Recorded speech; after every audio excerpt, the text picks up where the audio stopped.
Welcome to the Good Talent Podcast, a podcast by the media industry for the media industry. We interview global experts in PR, marketing, and advertising so you can stay sharp. Welcome to the Good Talent Podcast. And John, what a wonderful chat with Harry Sanders, the founder and CEO of StudioHawk. It was deep, it was personal, it was global, it was futuristic. What a guy. Yeah, really interesting person. I love the honesty and the sort of emotion he brought to his story from effectively homelessness, coming up with a fantastic idea at 14 to basically, running businesses around the world in places like the UK, the US and here in Australia. And he was really modest and sort of chilled about it. And it was just great to have a conversation with him, Tony. And I love when we dived into his motivations. It was about how can I help people? How can we be larger? So not only clients, but staff and everyone that he's working with. We're talking about a very sensitive and evolved person. Definitely. He was really honest and said, look, when I started, I wanted to have a business that made a profit. And perhaps that was my initial, consumption in terms of thoughts. But then that changed. He wanted to make a difference. He wanted to help people. And when he did that, things went even better for him and he felt more fulfilled. And I think that's one of the biggest takeouts from the chat that we just had. Yeah, huge, meaningful, emotional. I mean, it could be life-changing for you. So jump on and have a listen to Harry Sanders.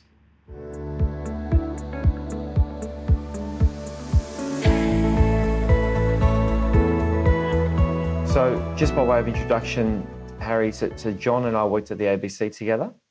Mm-hmm. And John's you hear the Welsh accent, beautiful voice, beautiful singer, and BBC sports journo back in the day. Awesome. Yeah, exactly. I'm not going to burst into song, that's for sure. I probably don't have the voice I used to have if I ever did have it. That's the truth. But thanks, Tony. That's a nice way. I met Tony at the ABC back in 2012, and Tony and I, we often talk about, don't we, Tony, how is a brutal environment, the newsroom environment, and I'm pretty sure it's still the same to this day, isn't it, Yeah, exactly. Hey, Harry, way back 10 years ago, I started this little business called Good Talent Media, and I had 0 clients, 0 revenue, and 0 clue, really, when you look back on it. And the one thing I did know in the core of my bones is that I needed to be page one, number one. Mm-hmm. And so the one thing I did spend money on when I had no money was SEO.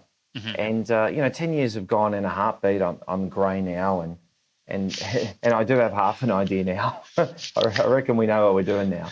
But that hasn't changed, right? SEO is sort of critical, I think. But the space has changed so much, hasn't it? Because you were this dark ninja art everyone had to have.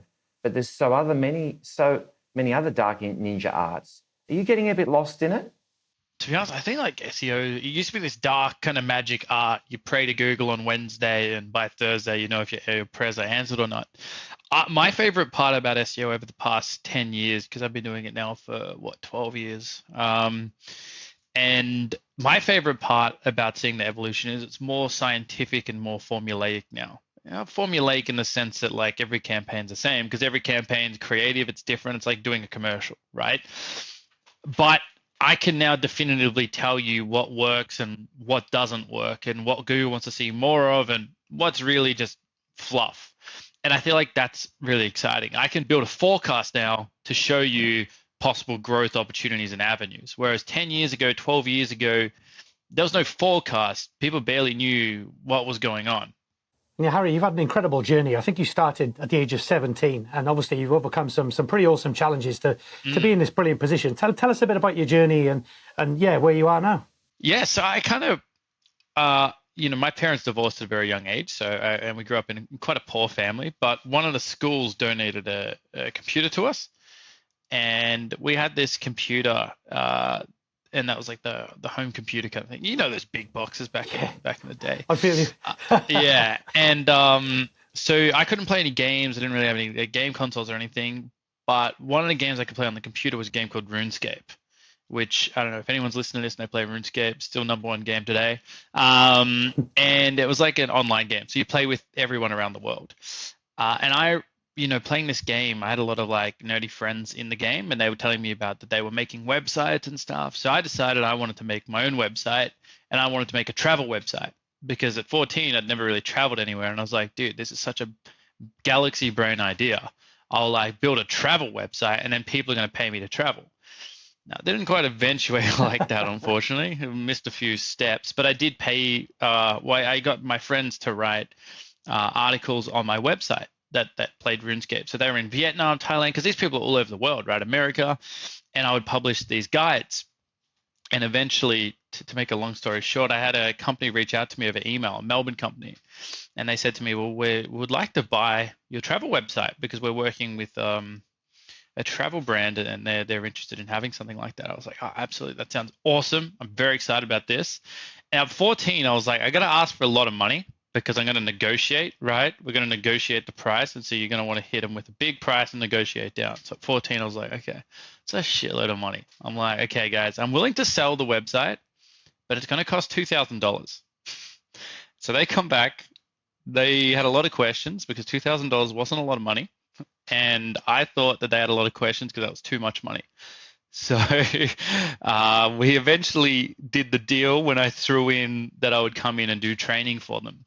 And that's kind of how I got started. At 14, I rocked up at this corporate office wearing one of, I think, mum's friend's suits or something. So it was like 7 sizes too big for me at a digital agency. They're not wearing suits anyway. So I don't even know why I went down the suit route. I did the training, and 2 weeks later, they said, "Do you want to do a part-time job?" And that's how I got started. Isn't that's so interesting because you're talking about like price is such a head game, isn't it? Yeah. And it's your confidence. It's your confidence in yourself. It's your confidence in the future, and it's where you come from. Like 2K, I remember finishing my first year in this business, and I might have had 2K in the bank, 4K in the bank. I thought, you beauty. Like I threw a party. I invited everyone I knew. Hardly anyone showed up. But year one, and I've managed to bring in as much revenue as my old ABC salary. So for me, that was a total win with a little bit left over. And then that gets me thinking too, pricing for the value of things, not what you think it's the value for the other person, right? So what do you think the right price for that was? Realistically, back then, if I were to price it up, it wasn't serious money, but it would have been about $30,000. Wow. So it would have been substantially more than $2,000. Yeah. But being a 14-year-old kid, $2,000, I was thinking about my retirement, Tony. Like I was thinking, dude, we are like on track here. Yeah, we can, chill out. We can buy the new PlayStation, whatever. Yeah. So I just wasn't. Yeah, I don't think I really understood. And coming from a poor background, I didn't understand money. Hundreds of dollars, tens of dollars, $5 was a lot of money. You know what I mean? Oh, yeah. So $2,000 was incomprehensible. And look at you now, mate. Like you've shared some of the numbers with me, I think, and apologies if I got some wrong, 12 staff in London heading to 24, 80 staff here, designs on America. Was I listening right in the preamble? Yeah. Like you've just converted a chocolate factory into a little principality somewhere. Like you're doing all right, mate. We're doing all right. We're doing all right. What's next, Harry, for you? I mean, obviously, you're in a great position, but, people like you, but like Tony, you're always looking to the next thing. 2024, new technology, things like AI. What are you excited about? What's waking you up at night at the moment? Well, what am I excited about at the moment? I'm still excited to see. I mean, I think AI has been both overhyped and underhyped. Like, there's so much of it that's so overhyped and so much of it that we still just are waiting to see. So I think, like everyone, AI is exciting. But I think the things that I'm really excited about outside of that, I mean, one big one is our US expansion. Like, we've grown to the largest, specialized independent largest specialized, not even independent outfit in Australia. And that's really good. And it's exciting. It's really exciting to see a business. I started this when I was 17. I had no idea, zero idea. I didn't even know that I had to pay taxes to growing a business that's doing, over $10 million and then is getting constant inquiries from, big brands around the world. I mean, it's so exciting to see that and to kind of build that reputation. But then knowing that we're in Australia, and Australia is the smallest market of all the Western markets for SEO. The UK is bigger and we're going well there, but the US is 10 times the size. If we had the same market share in the US as we did in Australia, we would have 800 people in the US. So it's a massive opportunity. And that really excites me in terms of giving people opportunity there. And then the other thing that excites me is the work I'm doing with Lighthouse. So, solving or, getting as close to solving this problem of youth homelessness. So I think it's good to have different kind of hobbies and passions. And Harry, you've been public about this, but you experienced homelessness. Yeah, yeah. So when I was 17, I thought I was doing a pretty good job. I was 14 and I was working at this company and I worked there for a couple of years. Unfortunately, very common story. I had some family issues. My mum had some issues going on, and I had to live with my dad. And dad's new partner decided that I was baggage and that I wasn't welcome to stay. So at 17, I was homeless on the streets, under a bridge, couch surfing at different homeless camps for about a year. And that was literally the point I started my business. And so, I was pretty honestly ready to throw in the towel at that time. I was trying to get out the jobs. It wasn't until I met, some really important people in my life that kind of kept me going. Yeah, that must have been incredibly, challenging, and fair play for being honest and sharing it, because some people, they might not be able to talk about it or want to. And tell us a bit about the work you're doing. You mentioned Lighthouse. How you helping people? How you sort of helping people, navigate what you had to go through? Yeah, well, I mean, I never really intended to talk about it, if I'm being honest, John. Yeah, Like, it fair was enough. never something that when it first kind of came out, it wasn't something that I was like, you know, this is going to be a thing. Um, but quickly it evolved, and you kind of got to get it, as you guys know, you got to get in front of the story. Because I started to read articles that were just mistrue or misrepresentative, and that was really, well, quite bad, because once the media starts reporting things, if they're not true, all your friends see this and kind of go, well, Harry's lying. There's parts of this story that don't make sense. Now, no one's asked me about the story. The media have just made up their own story. And so that's when I knew it was time to get in front of the story to make sure that it was accurate and correct, because that was important to me. Just authenticity and being genuine. I didn't want it to become into something, fantastical or something that it wasn't. But yeah, so I really kind of went through and started to become public about that and talk about my experience. And my whole idea behind it, I initially did it and then slowed down because it was taking a bit of a mental toll on me. But then I kind of, a couple years later, really picked it back up and really started going for it. Because honestly, people told me, aren't you embarrassed to talk about this? And that kind of, I'll still hear that today, but it kind of triggered something in me. It's like, well, I am, but I shouldn't be. Like, why am I embarrassed about this? This is something that happened. This is something that happens to a lot of people. Do I think it's embarrassing if someone else tells me about this? No, it's something that they went through. So it made me rethink my whole thing and just be like, you know what? I am going to talk about this, because not everyone's in a position where they can, or maybe people are still going through this. I'm going to talk about my experiences, what it was like, and where I am now. And I always say being homeless isn't a character trait; it's just something you've been through. So that's why I got involved, and then ended up becoming an ambassador for Lighthouse to talk at schools and a variety of different forums and speak at events and raise money for them.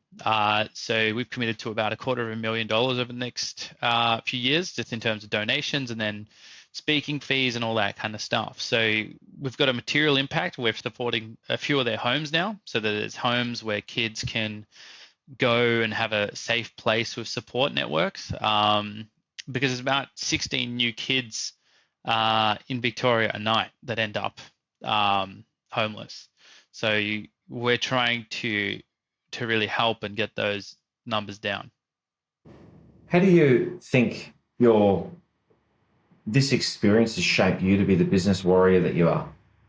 It's a tough one, because I can honestly, hand on heart, say if I hadn't have been through that, I wouldn't have been anywhere near where I am today. But at the same token, I wouldn't wish it upon anyone, if that makes sense. It wasn't a fun experience, as you can imagine. It was really tough. I had a lot of mental health challenges and tribulations, during that year, and still many years on, I still have kind of echoes of that, and yearn for my independence and have struggles like forming those kind of meaningful relationships sometimes. So, but having said that, what does it play into business? I mean, my resilience is very strong. I can get knocked down 100 times and I'll get up every time, because I know and I reflect back on what it was like on those nights where I didn't know what the hell was going on or where I was going to sleep. And it's also completely changed my perspective on life. When I started the business, to be blunt, my idea was to make a lot of money, which I think is one of the stupidest reasons for starting a business. And so my experience kind of changed that, because once I went through that, it was about helping people and becoming something bigger than myself. And it turns out, I mean, it's just business principle. When you're solving a problem rather than trying to make money, that's how real business is done. So I instead focus on solving a problem of getting more talent in the industry, giving people opportunities, like my two general managers who came from, non-traditional backgrounds, and a lot of other staff in the business that we've given an opportunity to, and they've become some of the world's leading SEO specialists. Like that to me is kind of wouldn't have happened if I didn't go through what I went through. Yeah, that's pretty incredible. And how do you like relax and sort of chill out? Obviously must have a lot of responsibility and pressure. Are you able to what do you love to do? Do you go like kayaking? Do you go for walks? Well, what are you into? I like doing a lot of different things. I travel a lot, obviously, so I love exploring. And that 14-year-old me, I think, loves the idea of just kind of adventuring around. I still play computer games, strategy games, that kind of stuff. Counter-Strike. I don't know. I'm a nerd at heart, right? And then also, I found the love of the outdoors as well.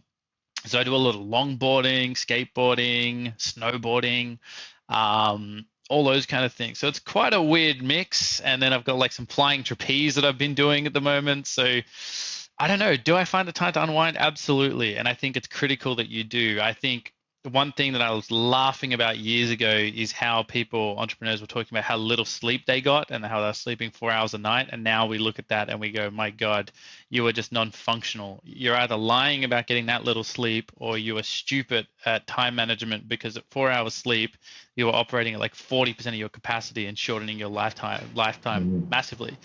So I think kind of unwinding is something similar. You can't come up with, my job nowadays is not necessarily the day-to-day running of the company. I've got general managers for that. They operate the company, from a new client signing on to delivering a successful campaign, getting referrals, doing all that stuff, onboarding new staff. That's done by people. My job is to come up with a strategy, see the future. Where's SEO in 2 years' time? Do we have the resources? Do we have the systems? What people do we need? Where do we need to be in order to get that? You can't get that by being day-to-day in the operations of the business. I can see the business, I can see what's happening, I can talk to clients and kind of piece things together, but you need to have that downtime so that you can truly reflect and think. Yeah.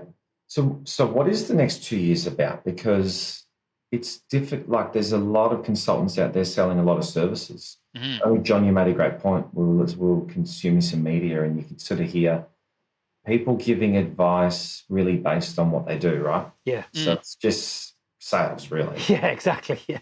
So Harry, there is so much choice, and like, you're good at running your air conditioning company or whatever you got, but you are clueless when it comes to the branding and the digital and everything. So then, arising out of SEO, just as you look at the whole category, where's it all going? Look, I think the world, and this might be getting deep, I think the world where, we're already a globalized economy, right? And what that means is everyone's got deep specialization. You can see that in the trade industry where you have plumbers, electricians. You can see that in the medical industry. Now, in the digital industry is an exception to that, because you've got people that do everything. I think that's changing very rapidly, especially with AI. Even years and years ago when I started StudioHawk, we had this idea, and we just do SEO. We're the specialists in that one thing. We're kind of the Navy SEALs there. When there's a problem, we're the guys that come in and fix that. We don't do paid ads. We don't do your social media. We don't do your website. There's a million things we don't do, because we're so laser focused on what we know. And that's the way I see a lot of things moving. With AI becoming like AI is a fantastic generalist, right? AI can give you a rough SEO strategy. And your everyday person that's doing all these different services, it's probably a similar strategy to what you would get from them. Or at least in the next year or two, it will be. The difference is when you have the specialization, you have the experience, you have the knowledge that an AI tool can kind of get from its database, but not quite come up with the same strategy or understanding of how humans behave and buy and do things. And that's why specialists are always going to be important in any field. And yeah, that's the way I see it moving. So I see this whole digital landscape evolving and shifting. That's not to say that other things aren't important. I'm not saying you can build a house with just a plumber. I'm saying you need to have someone that really just understands plumbing, because you wouldn't build a house with just handymen. No, that's interesting, and you make a good point. Tony and I are former journalists. We love, communication and media, if you will. And how do you see the interplay between SEO and PR and other forms of media? Obviously, there's, as you say, there's a lot of synergy, isn't there? There has to be. For sure. I think everyone just needs to learn to work together. I think agencies haven't been incentivized to do that because, well, Omnichromes, your WPPs, your Dentsu, they do everything. They're not incentivized to work nicely with anyone. They're incentivized to bring that sale from wherever it currently is into their business. We don't do these other services. So we're incentivized to bring other people and communicate and collaborate with these other people to get the best outcome for the client. So that's what I think it comes down to. I think the best things are often simple, and you might be listening to this and be like, this is just so simple and straightforward. Yeah, it is. That's, but sometimes just because something's simple doesn't mean it's happening. But that's really what it comes down to. We just need to communicate, collaborate. What PR stories are going on? What can we do around that in SEO? Are we linking up our paid keywords? What's our branding strategy? All these different things should be linked together. And it's not hard to. You don't need to use one agency that's going to do that. You just need to communicate what the brand's doing, just like you would with your team. You wouldn't have an internal team just flying around blind, not talking to each other. Yeah, you're so right. Consultants drive this, don't they? It's about commanding all the client's revenue. Yeah. But the client goes, "Oh, this is good. It's a one-stop shop." But then, yeah, you're suggesting, well, now you're not dealing with a specialist, so that's a problem. Yeah, exactly. So, I think the best model is a hybrid model, having some internal capabilities and people that understand the business and where the business is heading, the numbers, all that kind of stuff, and then communicates that with the agencies and partners. Because the problem is you could like StudioHawk, you could hire one of our SEO guns. You could, I don't know, you'd find out they're very expensive. But let's say you had infinite money and you hired one of these guys and you ended up hiring a whole team of them because one of them just does one part. So you need the backlink guys and the content guys. Let's say, again, for argument's sake, you've got infinite money. You've hired 10 SEO people now into the organization to do the SEO. That's probably great for about 12 months. And then after 12 months, they've kind of done everything their knowledge is capable of doing on your brand, because they're not really learning anything new working at that one business. Whereas when you're working with an agency, we're working with a lot of different brands. We're working and talking to all these people in our business that are all SEO specialists, coming up with new training, new materials, new stuff like that. So you're always at the forefront. So that's why I think that specialization model makes a big difference. Yeah, I think it rings true for what we do as well. But we do PRs really well. Like, that's all we know. And I do look for partners to do everything else because I'm guessing on the other stuff. So I think it makes so much sense. What are some of the standout brands that you're working with? I'm always bad at this question, Tony. So I know we're working with Officeworks. We're doing some work with Mecca. We're doing some work with, I always just, it's handy just to look at the website. Sometimes I kind of cheat. Vodafone. I mean, I love all our clients. That's the hard thing. It's always hard to name different brands here. Nature's Way, Ryobi, Bondi Sands. The Good Guys. There's so many different fantastic brands that we do and collaborate with. You're doing something. I think you're doing something. Sorry, just before you get, you're doing something right with Mecca, because I've got 3 daughters, and all the money that I have and they have seems to go towards Mecca. So I just want to congratulate you. You're doing a fantastic job. Well, thanks for your support, John. But sorry, I cut you off there. What you were about to say? No, What's your favorite brand? Yeah. Like my favorite brands are the ones that kind of just like they treat us like an extension of their team. We're there to do cool stuff together. So when you let us know what's going on, that they're the people we want to work with. I mean, so yeah, there's some of the bigger brands, but then we work with a lot of small brands that are fantastic to deal with, and you're making a real difference in someone's life because it allows them to put their kids through school and do these all the things that money allows us to do. Yeah. Well, we get a lot of satisfaction on that front as well. Like on the PR front, we can raise a lot of money in the media.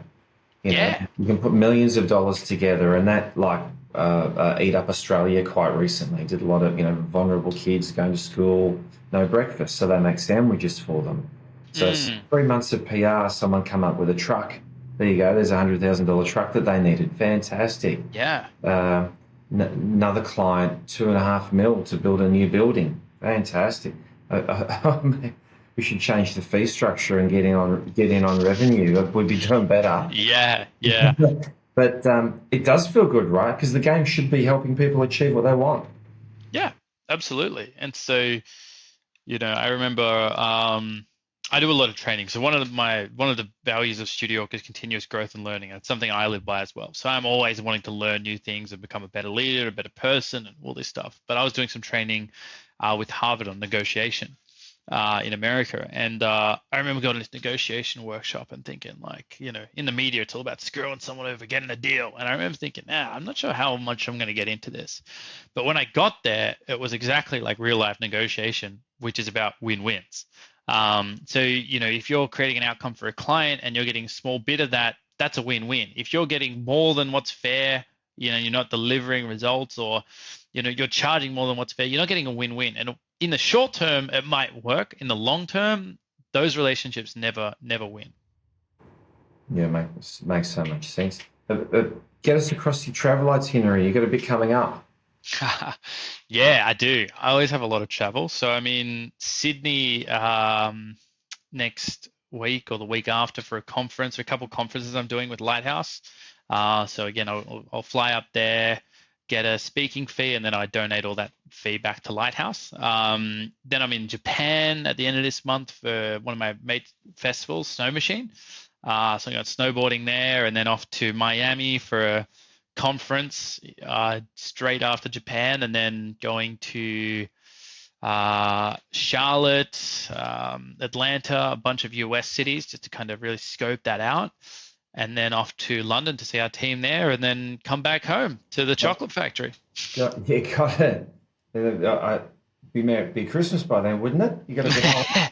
It might be. It feels like that sometimes. Interesting time. Sorry, Tony, to go to the US as well, because you've got all these presidential primaries going on. There's lots of talk about the future of America. I mean, it's going to be a very newsworthy time when you're there. I know, it's going to be exciting. I love being amidst all that stuff. And look, regardless of the election outcome, like we started our UK office in the midst of Brexit. This is bad to say, but it's great to start a business in a time of adversity, because all the established players are struggling, but all the incumbents, but all the new emerging businesses, they've got nothing to lose. Yeah, exactly right. Yeah, I totally agree. We got called into Auckland in the lead up to their federal election last year, and they're in a recession.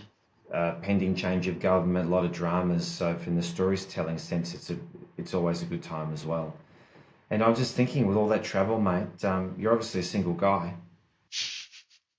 Yes, I am single. Makes sense. Yeah, it'd be a bit tough to do with a partner. Yeah.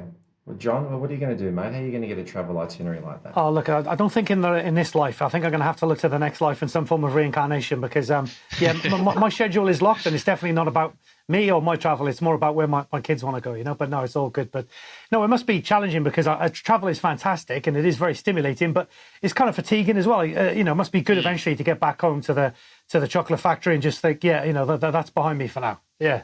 Yeah, absolutely. I love the travel, and I don't want to give off the impression I'm ungrateful for it at all. Like it's always been a big thing that I've wanted to do in my life. But yeah, it can be exhausting.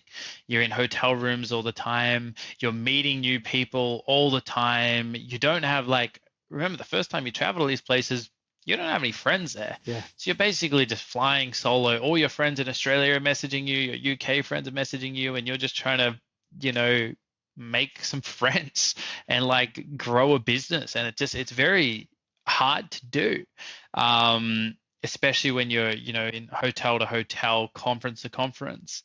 But I just try and smell the roses. I try and remember where I came from. I'm certainly not perfect. I feel like if either of my general managers listen to this and think like, oh yeah, he's always smelling the roses. Yes, I do have a bit of a bitch and moan.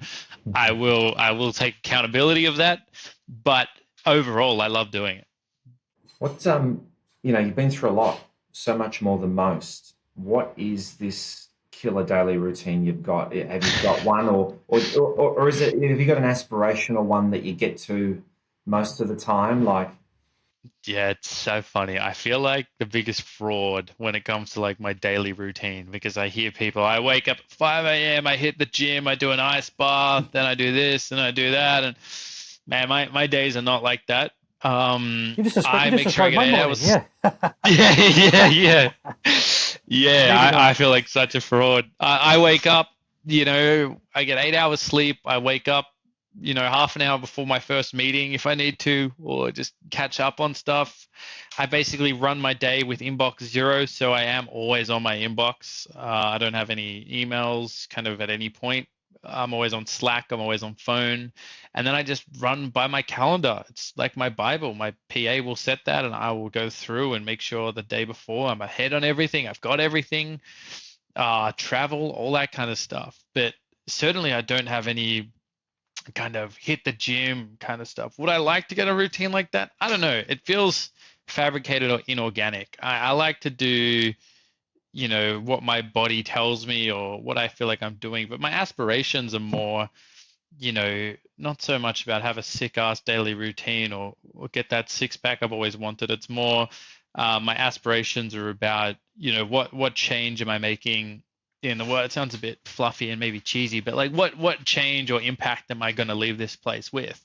And that's always way more rewarding than waking up doing an ice bucket challenge. It's thinking like, well, you know, there's kids that are off the streets because of what we're doing today. Um, and there's people whose lives are going to be changed based on what we're doing. We move people from London to Australia. I mean, people have got their whole lives, you know, moved from the business. I mean, that's the kind of stuff that I look at that I'm more, you know, excited about. when you're seeing the next thing, you talked about seeing the future and having thinking time for that. So you come up with it, you're visualizing it, you're working it out. What from there to implementation? What do you like? Well, there's a lot of really fantastic, smart people behind the scenes that make that happen. Um, so I will come up with an idea. So I'll kind of see the future, where SEO is heading or where the business is heading, and kind of bring that back to probably the key heads of team. So the head of SEO, head of HR, the general manager, all that kind of stuff. And I'll kind of go, this is what I'm seeing, guys. I will do an operation. So I come up with operation names. So we've currently got, you know, Hawk Academy, which is our learning portal. That was called Operation Learning to Fly. We've got our operation for digital PR, which is the Operation Missing Link. We had, our London operation. So, and that was called Operation Boat. So we have these cool kind of operations, and I'll come up with the plan, and then I'll get these amazing people like Lawrence to execute them and bring that together. I'm great at the 80%. I can get us 80%, no problem. I love doing the 80%. That final 20%, I am not the guy. I am not the guy that's going to work out the finer details, how that last piece of the puzzle fits together. And I know that. And that's where it's important to go, okay, I'm the guy that comes up with the ideas and can get us 80% of the way there. But that final 20% is the hardest for me. I'm so bad at putting those final things back in place because once I solve the problem, I kind of get bored. The logistics of it and how it then plays out is just as important, if not, well, probably more so. But that's where I need my team to do that. And how rapid are you on implementation?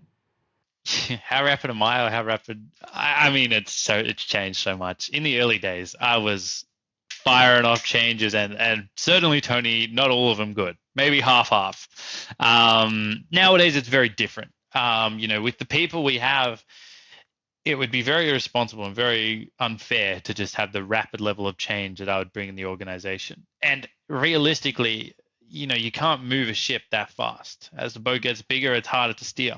So you need to make sure you're steering in the right direction. So you got to run that by a bunch of different people.